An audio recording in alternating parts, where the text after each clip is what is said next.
साथीहरू यो खजुरी बिस्कुट चाहिँ मैले फर्स्ट टाइम बनाएको होइन अनि हेर्दा यस्तो भए पनि खाँदा चाहिँ वाउ भएको थियो क्या यस्तो मिठो भएको थियो नि अनि मलाई चाहिँ अस्तिदेखि नै बनाउनु चाहिँ मन परिरहेको थियो तर त्यही हो अब धेरै जाँगरिलो भएपछि यस्तै हुँदो रहेछ होइन साथीहरू तर आज चाहिँ मैले जसरी हो नि बनाएरै छोडेँ है त यहाँ चाहिँ मैले सबै तयार पारेको सामानहरूलाई एक एक गरेर हालिदिएँ अनि हाम्रो घिउ चाहिँ फ्रिजमा राखेकोले गर्दा अलिक चाम्रो भएको थियो अनि सबै सामानहरूलाई मिक्स गरेँ अनि लास्टमा चिनी लगाइदिएँ अनि त्यसलाई पनि मजाले मिक्स गरेपछि मैले यहाँनिर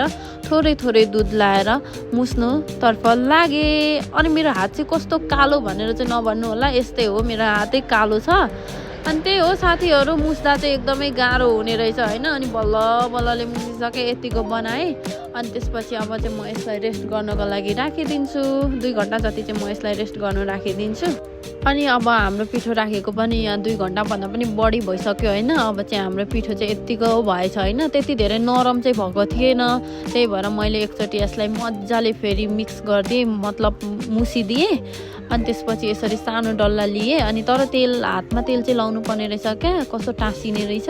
अनि यसरी बिस्कुटको सेप दिएँ अनि हामीसँग चाहिँ यस्तो बनाउने थिएन अनि काँटाले नै बुट्टा भरिदिएँ मैले चाहिँ यस्तो खालको बुट्टा भरेँ क्या जे पाएँ त्यही